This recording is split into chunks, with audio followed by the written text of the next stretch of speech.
J'ai pris un livre au hasard dans ma bibliothèque derrière, donc La vie entre les vies de Michael Newton, qui est hypnothérapeute de la vie après les vies, Life Between Life. Et je suis tombée du coup sur le chapitre 35, les âmes sœurs primordiales. C'est intéressant. Je vais casser un peu le mythe des flammes jumelles du coup. L'identification de chaque membre du groupe d'âmes sera l'occasion d'une scène très émotionnelle, la rencontre avec l'âme sœur primaire.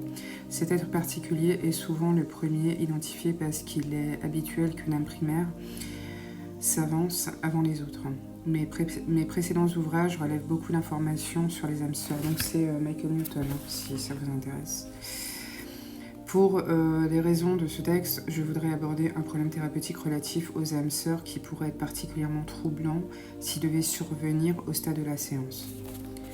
Toutes les personnes ayant vécu une forte relation d'amour savent que l'alchimie d'une réunion mentale et physique peut transformer l'esprit. L'essence de cette énergie commune tient à ce sentiment qu'une partie de vous réside à la fois dans l'autre. Les âmes sœurs qui sont ensemble se complètent l'une et l'autre en vertu d'une validation mutuelle. Au moment venu, l'unité du vrai amour transforme l'ancien soi en une force bien plus puissante qu'avant. S'incarner en vue de s'exprimer dans une forme physique est l'un des motifs principaux de la rencontre des âmes sœurs primordiales. Les gens s'inquiètent de passer à côté de leur étoile pour avoir suivi la mauvaise personne dans la vie. Seulement, cela n'est pas un hasard non plus. La visualisation des retrouvailles avec l'âme sœur primordiale dans le monde spirituel constitue l'un des moments les plus joyeux de la séance. Donc on parle des séances d'hypnose régressive. Toutefois, il faut être prêt à entendre certains clients dire d'un ton abattu « Mon âme sœur n'est pas avec moi dans ma vie actuelle ». Celle-ci n'a peut-être pas vocation à être dans cette vie tout simplement. Il peut également s'agir d'un ancien amour perdu. Dans ces circonstances, ce n'est que dans le meilleur des cas que la réaction initiale du client sera faite d'acceptation et de compréhension. Le plus souvent, cet événement laisse au client la première impression d'avoir été trompé, et cela à cause d'un retour d'expérience négatif de l'esprit conscient, bien que se trouvant dans un état super conscient. Un client qui entretient un tel état d'esprit est soudain submergé par une sensation de perte de soutien. Il impute les frustrations de sa vie à l'absence de son âme sœur primordiale. Évidemment, l'impact s'amplifie avec sa prise de conscience des nombreuses vies antérieures où ils ont vécu ensemble. Ces souvenirs sont plus puissants lorsque le client a revécu une vie antérieure plus tôt dans la séance dans laquelle il était uni à son âme sœur primordiale. Toutes les âmes ont la possibilité de choisir au cours de leur vie parce que sans libre arbitre, nos leçons seraient dénuées de sens.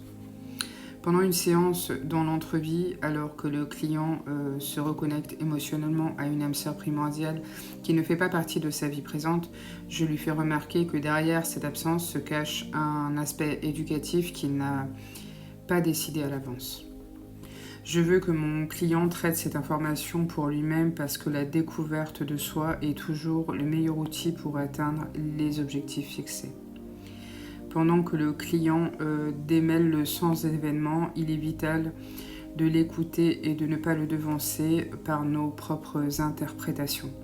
Je rappelle gentiment au client que le libre arbitre a un prix, qui n'est autre que le droit à l'erreur. C'est ainsi que l'on apprend. Et lorsque quelqu'un me demande dans un forum public la raison pour laquelle il ou elle ne se trouve pas avec son âme sœur dans la vie, j'explique qu'il est possible qu'on l'ait trouvé, mais que pour bien des raisons, une opportunité ait été manquée. J'ajoute qu'il est également possible que les deux âmes primordiales ne soient pas destinées à être ensemble cette fois. Et pour illustrer ce point, je cite le cas de Catherine, qui est venue me voir avec la question suivante. Pourquoi ne puis-je pas rencontrer mon véritable amour? Catherine a vécu une vie difficile, jalonnée de mauvaises rencontres, à commencer par des parents émotionnellement distants, deux maris détachés et une série de relations qui se sont soldées par un échec pour diverses raisons.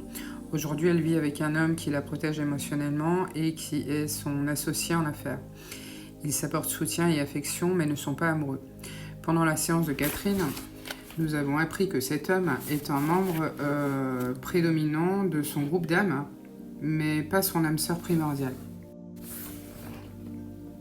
Les deux âmes se sont mises d'accord pour se retrouver vers le milieu de leur vie respective et travailler ensemble.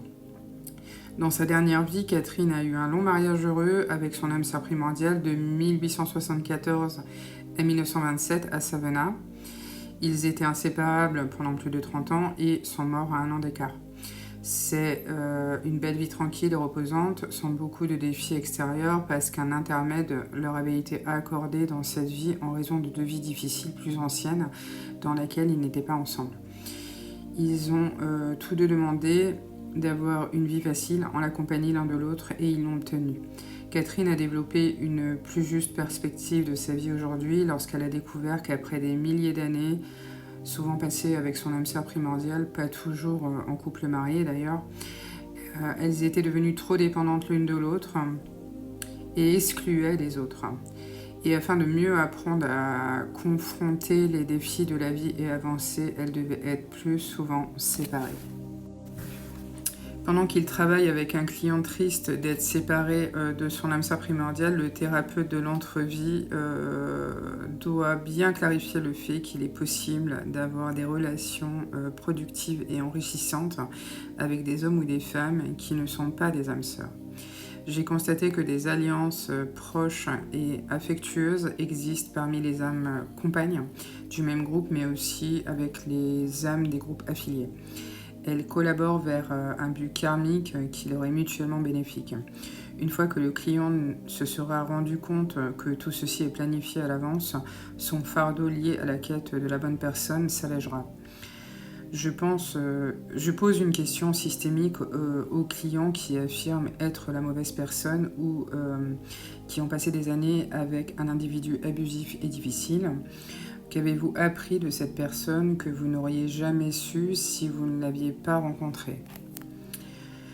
Je veux savoir s'ils en sont ressortis plus forts et plus sages. Les personnes de notre vie ont quelque chose à nous apprendre et vice-versa. Les leçons sont innombrables et concernent des problèmes tels que la jalousie, la cupidité, l'arrogance, l'intolérance, l'absence de compassion, etc. etc. Le karma repose sur la somme de nos actions sur plusieurs vies et non sur une seule.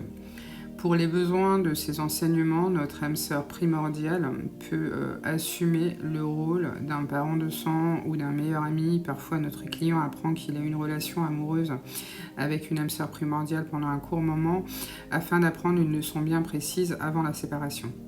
Avec un peu de chance, cet aspect de la séance dans l'entre-deux-vie permettra à votre client de repartir avec une meilleure appréciation des raisons qui sous-entendent ces expériences. À la fin de la séance, la plupart des clients réalisent que la vie ne peut se réduire à un pêle-mêle capricieux d'événements indépendants. Donc, tout ça pour vous dire qu'il n'y a pas de règles en fait et qu'il n'y a pas de ligne définie sur les unions des âmes sœurs primordiales. Il se peut comme il ne se peut pas et c'est vraiment propre à chacun et c'est chacun son histoire. Qu'aujourd'hui on voit beaucoup de vidéos qui circulent là-dessus, sur les flammes jumelles, etc. Il semble y avoir une ligne de conduite précise et pas une autre. Moi personnellement j'y crois pas. Je sais pas que je crois pas. L'âme sœur primordiale, oui, complètement. Maintenant, tous les concepts qui sont associés à ça, j'adhère pas. J'adhère pas du tout parce que voilà, c'est pas comme ça que ça marche, quoi.